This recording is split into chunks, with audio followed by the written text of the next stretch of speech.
Ever felt like your darkest fears of being watched were actually true? Well, this powerful documentation pulls back the curtain on life as a targeted individual, where privacy becomes fiction and safety an illusion. This series stands as both documentation and resistance, a refusal to be silenced despite overwhelming odds. I'm back. I wanted to kind of talk about the name of the docuseries. So you all may be wondering why the Diary of a Sane Black Woman and why that spelling.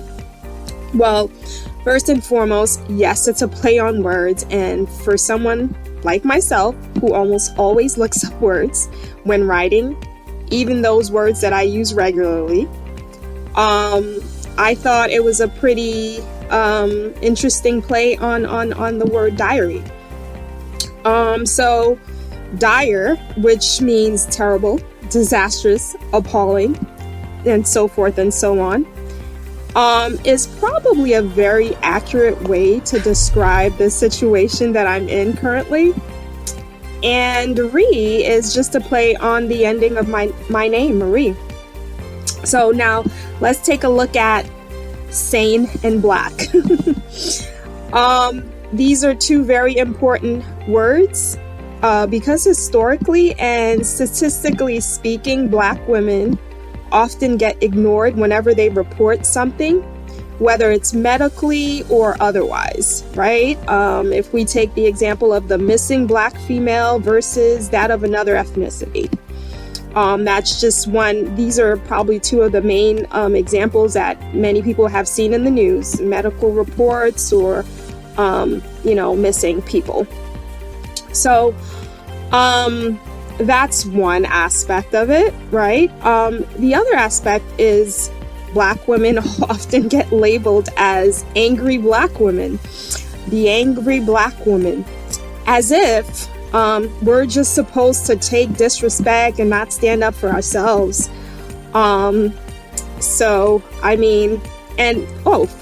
forget the strong Black women. The strong Black women. Now, many might take that as a compliment. I probably used to take that as a compliment once upon a time.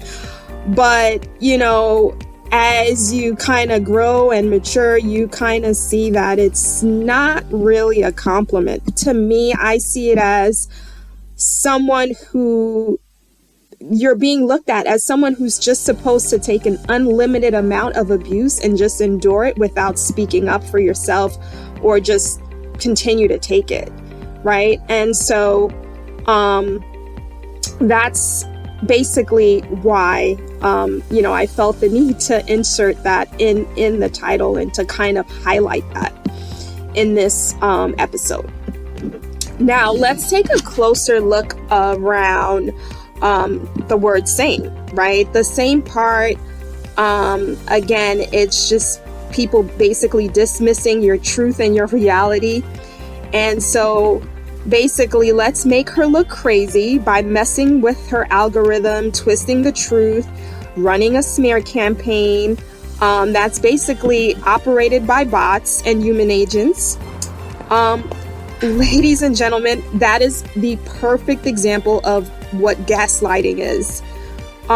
This word has gotten very popular over the past 2 years, and I know why, but I digress. I'll probably cover that in another episode. But according to an article titled Gaslighting, Warning Signs, Examples, and How to Respond by Very Well Mind, and also their definition was cited from, I'm not sure if I'm pronouncing his name correctly, Breen's J. Call Me Crazy, The Subtle Power of Gaslighting, and this was from a Berkeley Science Review from April 2012. It states that gaslighting is a form of manipulation that often occurs in abusive relationships. It's a covert type of emotional abuse where the bully or abuser misleads the target, creating a false narrative and making them question their judgment and reality. Ultimately, the victim of gaslighting starts to feel unsure about their perceptions of the world and wonders if they are losing their sanity. So that is the quoted definition from the Very Well Mind article. And now, according to another article I read from Psychology Today, it goes into how to recognize the 4 tactics of gaslighting.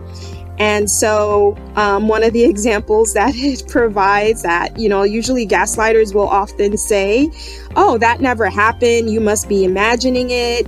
Everyone agrees with me. You're overreacting. No one else thinks that way, right?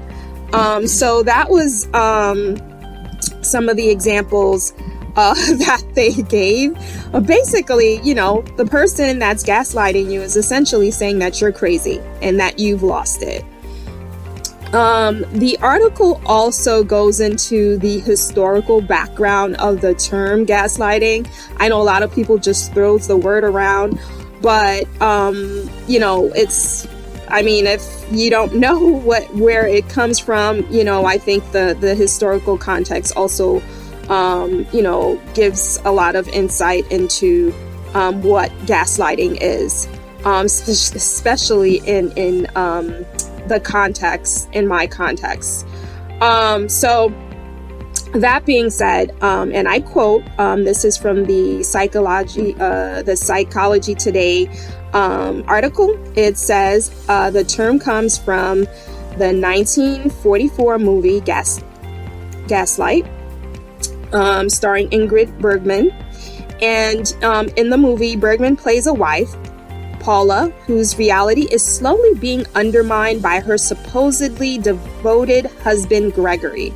And as he manipulates her mind, his nefarious goal is to have her institutionalized so he can gain access to her fortune. The title comes from Gregory's habit of secretly digging through the attic for Paula's hidden jewels. When he creeps upstairs and turns on the lights in the attic, the rest of the gas lights in the house dim accordingly. Paula becomes suspicious, but when she asks Gregory about the dimming lights, he acts like she's crazy. She must be imagining things. They're just as bright as always. Why don't you rest a while? Gregory suggests. You haven't been well. In some ways, the movie is dead on. The mind games Gregory plays are diabolical.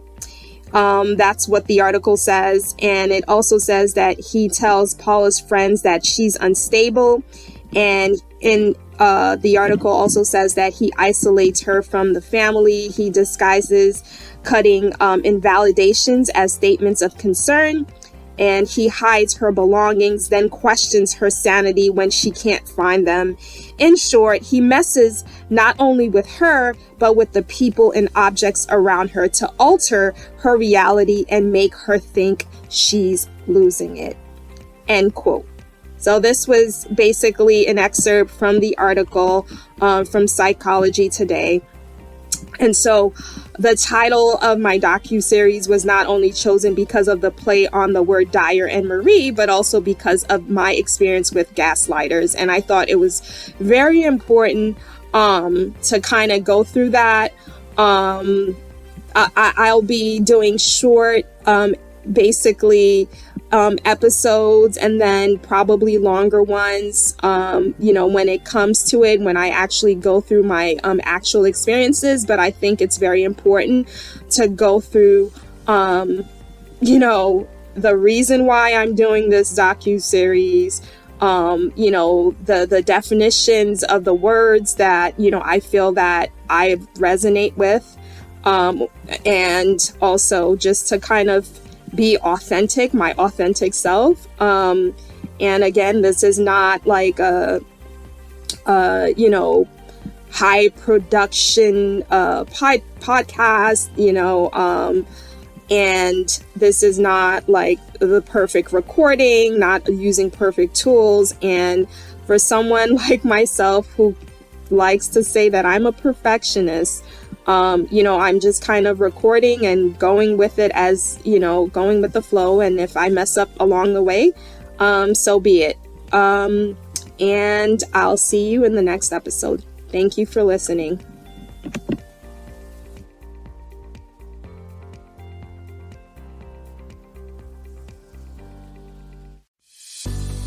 Thanks for listening to the Dire-Rie of a Sane Black Woman. Once again, I'm your host, Marie. We're available on all major podcast platforms. Check out YouTube for the visual experience, and don't forget to like, share, and subscribe. See you in the next episode.